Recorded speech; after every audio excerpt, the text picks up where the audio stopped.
That's enough. You're basically a stranger to us. Let's just throw you out into the yard. Please wait. I was grabbed by my arm and thrown out into the yard. As the window sash closed sharply in front of me, I felt the blood drain from my face in despair. Why? This isn't right. Could Ken and Jessica, my in-laws, really be serious about making me live out here in the yard? The door was locked from the inside, and I was at a loss. I thought about going back to my parents' house, but it was too far, and I didn't think I had enough money for the fare. As my mind went blank, the door suddenly opened. I hoped they had reconsidered, but the voice that came back was still as cold as ice. Here, eat this. Jessica handed me a box of cup of noodles that had been stored for emergencies. Seeing it placed on the ground in a cardboard box, I was convinced that they were serious. You've got to be kidding. Wait, please. My desperate pleas were futile, and the door was mercilessly closed in front of me. If something happens to me, they'll be the ones in trouble. Maybe if I throw this out, they'll feel compelled to give me real food. In a fit of rage, I thought about throwing away everything inside. I opened the cardboard box somewhat roughly and found it packed tightly with cup noodles. What the? One of them was half open. I hesitantly reached out and picked up the cup of noodles. Wait, this is. My name is Linda Taylor. I'm a homemaker in my 40s. For the past several decades, since I married my husband, there has been something that has always troubled me. That is, hey, Ken, I always tell you to pick up your clothes. The living room was a mess with clothes that my husband, Ken, had taken off just after coming home from work. Ken has a habit of changing his clothes as soon as he gets home from work and just leaving them on the floor. Even now, he was naked on the sofa, scrolling through his phone. And he was laughing out loud while streaming videos at high volume. Perhaps because I interrupted his relaxation time, Ken spoke in a tone that clearly showed he was annoyed. It's not a big deal. It's not bothering anyone. It bothers me. Huh? Why are you getting upset over something like this? No one likes a hysterical old lady these days. What are you going to do if you get even more wrinkles on your face? His unwarranted verbal abuse made me frown. Yes, I had grown completely weary of his condescending tone and attitude. But the problem wasn't just that. It's really a small thing. Just put your clothes in the laundry basket. Ugh, this is why I hate how nagging women can be. You're dependent on my earnings, yet do you realize you couldn't live properly without me? As Ken continued to complain, he suddenly raised his voice and called out to someone. Dad, Linda's telling me to pick up my clothes myself. Wait a minute. Since it's a detached house, it probably won't bother the neighbors like in an apartment, but the loud voice still echoed. Proving this, heavy footsteps approached from the hallway, and the living room door was swung open somewhat violently. It was my father-in-law, Ronald. Ronald growled in a low voice from his throat and glared at me with a sharp gaze. That's supposed to be your job. Then, like the sound of an explosion, his voice hit my eardrums. All I could do was shrink a little under his intimidating presence. Listen up. You married into this family, so you just need to obey your husband. That's how it is for women. Don't bother me or Ken with such trivial matters. I'm sorry. At this point, all I could do was bow my head and apologize. Ken looked on, grinning at me. Ken's dad, Ronald, is a very traditional, old-school man. Whenever I try to talk about household chores or Ken's behavior, he would snap, "You don't need to think about that." It wasn't rare for him to raise his hand, and I had reflexively learned to make myself smaller. Ken had already shifted his interest back to a video on his smartphone, not looking at me.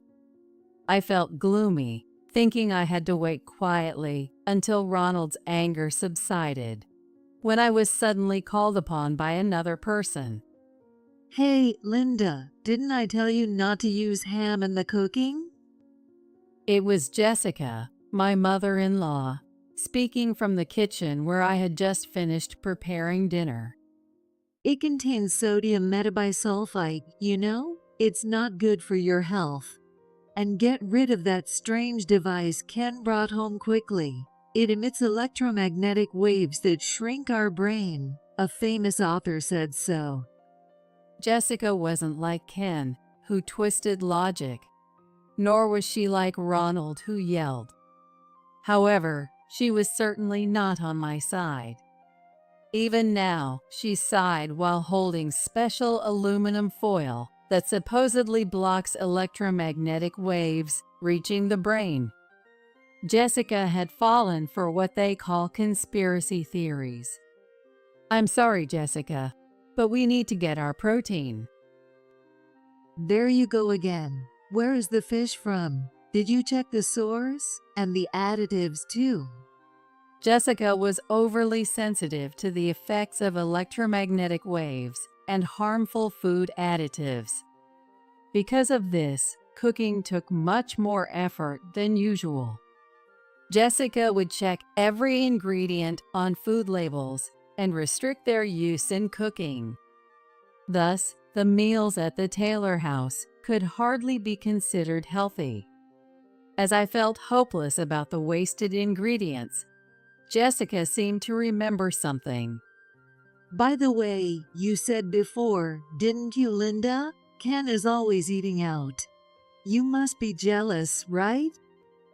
It seemed that Ken had overheard her words. Huh? Jealous? Ken, who had been engrossed in his video, turned around irritably. I'm going out for work, you know? It's not like I just have to do household chores like you. That's not what I meant. You're living off my earnings, and yet you dare to act so high and mighty? While saying this, Ken glanced at Ronald, who looked displeased. Realizing what he was trying to do, all I could do was desperately apologize. I'm sorry. As a homemaker, it's true that I rely on Ken for our daily living. My finances are controlled by the allowance Ken gives me, and he quickly cuts the amount if he dislikes something. Satisfied with my trembling, apologetic demeanor, Ken said, "You can't do anything without me," and threw something at me. As a punishment, you're having this for dinner tonight. What rolled to my feet with a light sound was a cup of noodles. This is just. I'm the one who prepares the meals every day at the Taylor house. Housework is by no means easy, but I couldn't talk back, only remaining silent. In this house, I have no freedom. Why do I have to go through this? Unable to bear staying in the living room, I took the cup of noodles and went back to my room. From the living room, the loud sounds of the TV and Ken complaining about work could be heard. I boiled water in the pot, but I felt too disheartened to eat. Why can they say such hurtful things? Remembering their unreasonable demands made me feel down. I had merely asked him to correct a habit, not something unreasonable. The more I thought about it, the darker my mood became, and I wondered where I had made the wrong choice, feeling increasingly depressed. I couldn't move for a while, weighed down by a heavy heart. As bedtime approached and my hunger reached its limit, I reluctantly ate some instant noodles and took a cold bath.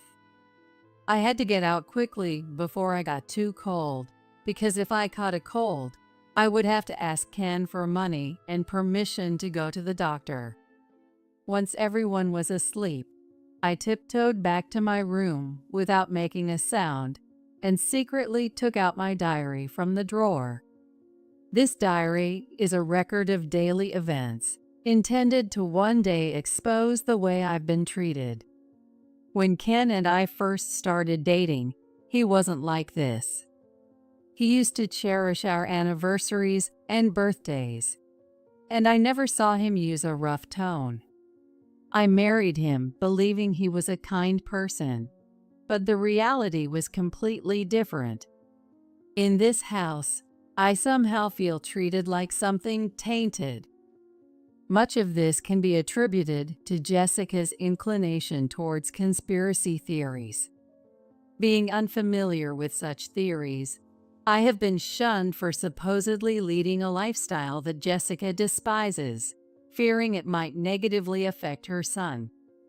I am forced to prepare separate meals, and I've never been included in their circle of 3. However, I managed to find some solace in secretly eating what I like and writing in this diary. I hope I can expose this one day.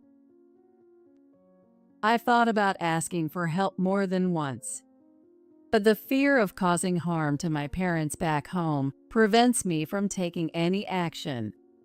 Escaping is difficult without sufficient funds, and who would hire a woman in her 40s who has been a homemaker all this time?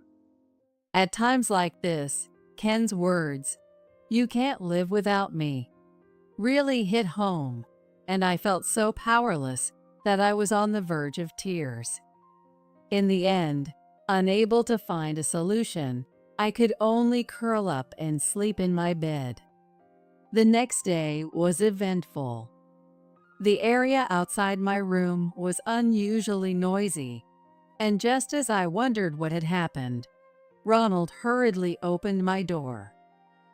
Hey, call an ambulance right now, Ken. Apparently, Ken, who usually wakes up late, wasn't breathing when Ronald went to wake him up. I frantically called an ambulance. Even though he had oppressed me for years, I couldn't just ignore someone in life-threatening danger. While on the phone, I tried to perform CPR in desperation, but Ken was gone. How could this be?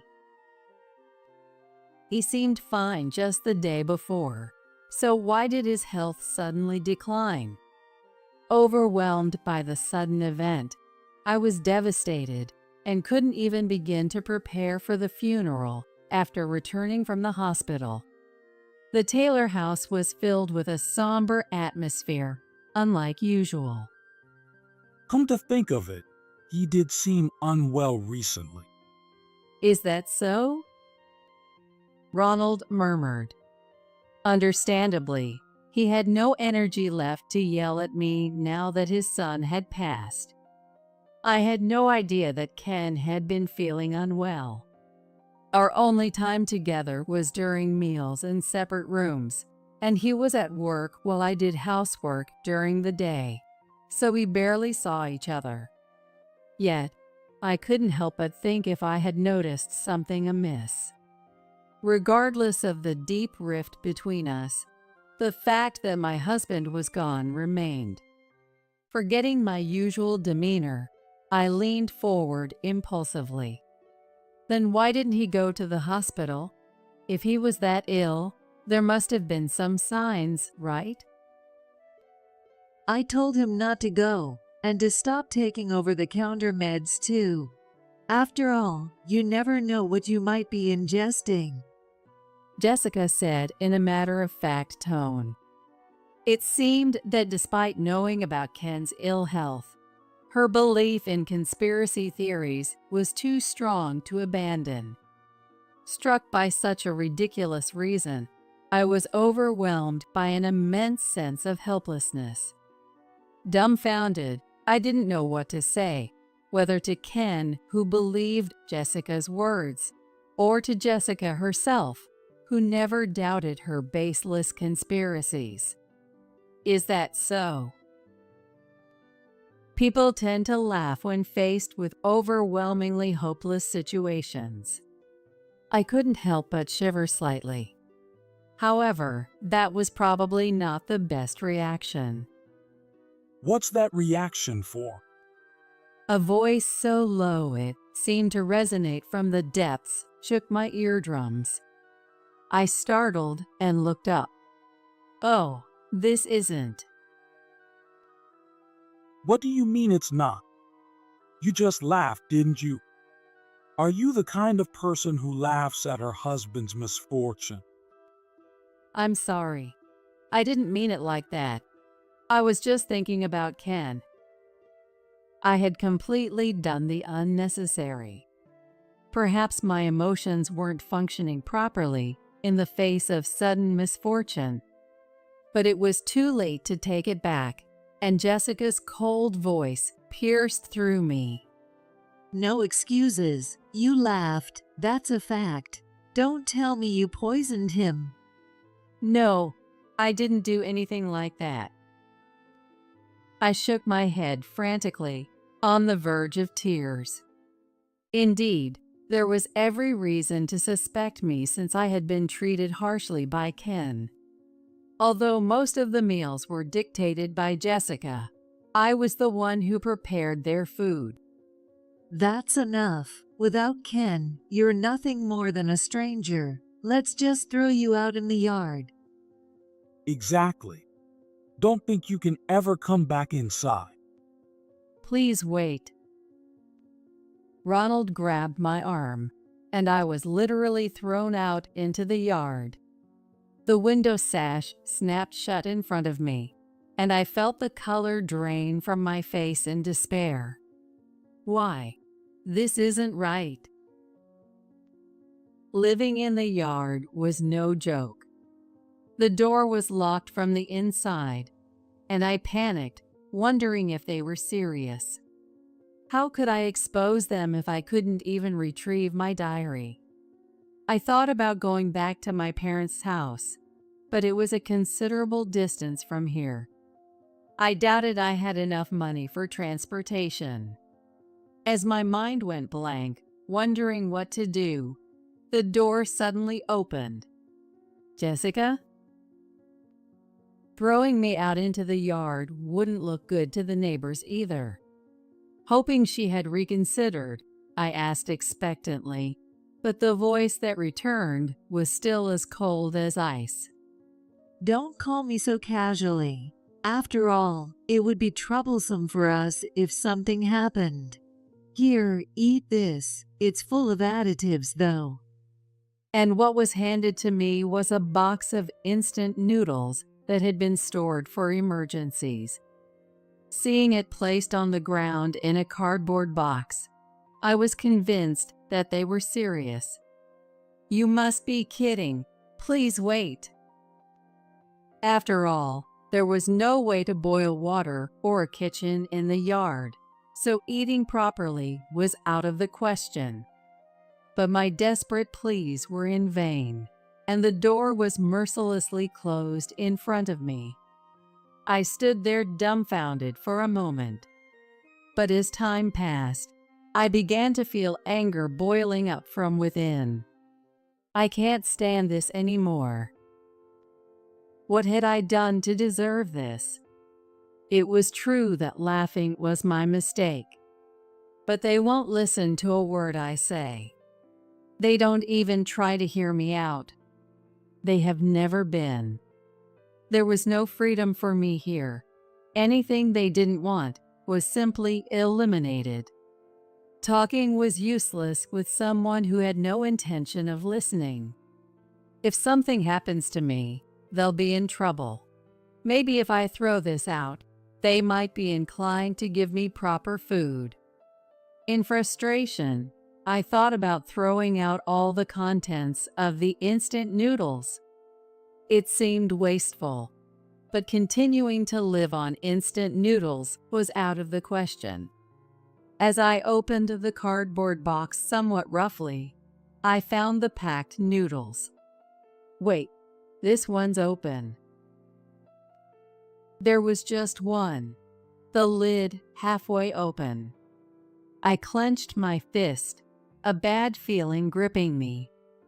Could this also be one of their ways to harass me? Tentatively, I reached out and picked up the cup of noodles.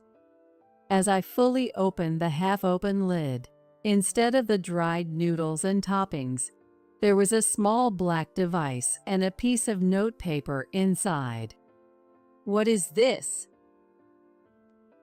I unfolded the notepaper. The letter said, "I'm truly sorry for the long hardship. Unclosed is a voice recorder. Please take this evidence to the police. Also, the envelope contains some money for you. Use it to live freely. This is." The note was on elegant wisteria stationery, with neat handwriting done with a pen. I had seen it only a few times, but it was unmistakably Jessica's handwriting.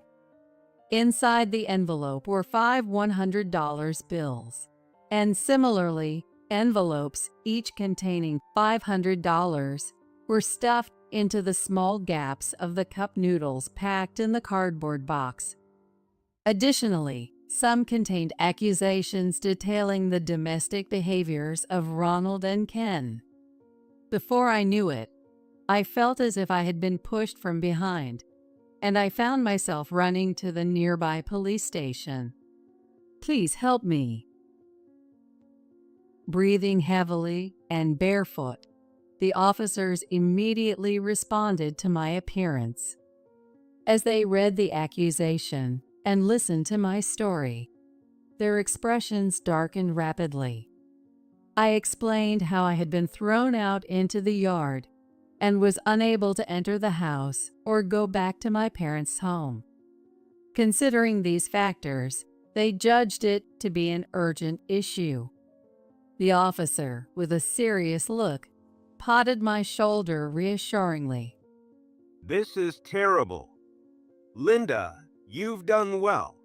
Can you lead us to your house?" Yes. A turning point had finally come in my days of near despair. The days of being oppressed by the Taylor family might just change. Filled with a faint hope, I returned home when suddenly a furious shout echoed from the entrance. What are you doing? It was Ronald's enraged voice. Then, a sharp sound like something being hit followed, and we hurriedly opened the front door. What happened? There, panting heavily, was Ronald, and Jessica, sitting on the floor clutching her reddened cheek. Ronald, blinded by anger, hadn't even noticed the arrival of the police. It was clear what had happened. "Jessica!" As I ran towards her with a scream-like shout, Jessica finally looked up. And the moment her vacant eyes caught me and the officer, she burst out laughing as if she couldn't hold it back any longer. Ha, ha. "What happened, Jessica?" Laughing at a time like this. Ken's gone, and now talking about divorce. Don't joke around. Amid the strange behavior of both, a crumpled divorce paper lay on the floor. Could it be that Jessica had confronted him with it? She had always been submissive to Ronald, never seeming to defy him. Laughing hysterically, as if she had gone mad, Ronald raised his hand to strike. "Stop."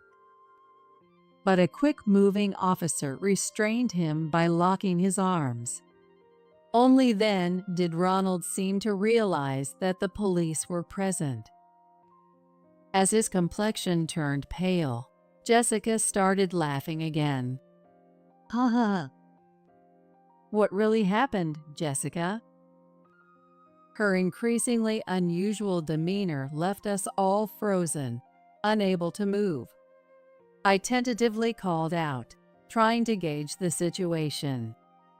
Jessica, flushed with excitement and still smiling, blurted out, Finally, it's over for you.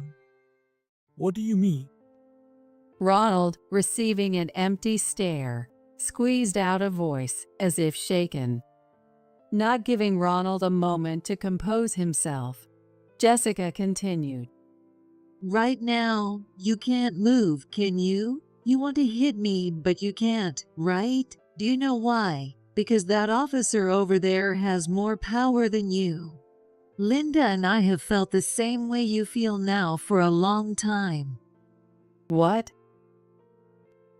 I've been waiting for this day to come for so long. I was too shocked to form coherent words. The statement Jessica had just made was clearly considerate of me. Jessica suddenly stopped laughing, and her face went blank.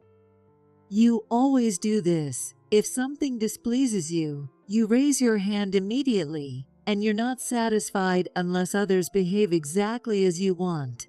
Dialogue is out of the question. You think it's only natural for those weaker than you to follow your commands, and for you to be supported by others. You've been abusive towards me ever since Ken was born. You knew I couldn't escape because I was a homemaker who had become estranged from her parents. That's why I've been planning this day for a long time. Jessica, her voice icy, stared Ronald down as she began to explain her long-standing plan. Initially, the evidence was insufficient, and there was Ken to consider, so I planned to carry it out when Ken was independent and had saved enough money. I never imagined he would marry Linda so quickly and then start doing the same things you did. Ken was more cowardly than you, but also more cunning. I pretended to be a crazy conspiracy theorist, feeding you unhealthy meals on purpose. Hearing this, I realized something. Indeed, as a homemaker tasked with caring for Ronald and Jessica, I was responsible for preparing meals for the three of us. I followed Jessica's preferences for avoiding additives and foreign products, resulting in meals that were hardly what one would consider healthy. But Jessica, who disliked me, always said, "I don't want to eat the same food as you," and made me cook different meals for myself. So, I cooked as I pleased and ate what I liked. If what she said was true, was it all an act? And if so, had Jessica intentionally excluded me from her plans all along? It was a long battle, but then Ken turned out exactly as I had planned. Surely his daily overwork and poor diet took their toll. Jessica paused, perhaps thinking of her son, her voice dropping for a moment. However, she quickly began to laugh as if ignited. But now Ken's inheritance can be given to Linda. You and I are going to hell together. Ha ha. Ronald seemed unable to say anything more. He stared wide-eyed at Jessica, who was laughing like a mad woman. You always acted like a king at home, but do you see now? You were so powerless. It wasn't just me who had suffered. Jessica had suffered and endured far longer than I had, and today she had reached the culmination of her struggles. Indeed, she had been fighting throughout her life, even though it twisted her existence. We'll be going now. You both will accompany us to the station. We'll discuss everything there. The officer said quietly. Ronald no longer raised his voice in anger. It was as if all the energy that had driven him until now was gone, and he hung his head in defeat. As he was led away by the police officer, he said in a barely audible voice. I'm sorry. However, Jessica responded with a voice that sounded like a mix of laughing and crying. Apologizing now, what good does it do? And so, we walked quietly to the police station, none of us uttering a single word. Ronald readily admitted to everything documented in the accusation and recorded on the voice recorder regarding the situation inside the Taylor household. As a result, it was determined that Ken's sudden health change was not accidental but planned, indicating criminal activity. Of course, Jessica was identified as the perpetrator. After all was said and done, Jessica, who had seemed spiteful and had laughed maniacally, became meek, as if all her previous behavior had been a facade. Linda, I'm truly sorry for involving you in my plan. No, please don't apologize. You've been suffering for so long, Jessica. No, even so, it doesn't change the fact that I've hurt you repeatedly. I remembered the neat handwriting on the letter that was inside the cup of noodles. Now it seemed that the considerately written words truly reflected her genuine character. It must have been very sad to have the meals you prepared thrown away for no good reason. No. I shook my head. While it was true that it was hard at the time, and I had many tearful nights, it now seemed like a trivial thing. It wasn't about forgiving or not forgiving. I just thought that we deserved to be released from it. It's okay now. It's all over. Then, 10 years passed. Today is Jessica's birthday. Since then, having gathered the courage to start working, I was fortunate to find a warm workplace and am leading an independent life. And today, I had quietly saved up some of my salary to take Jessica on a little trip.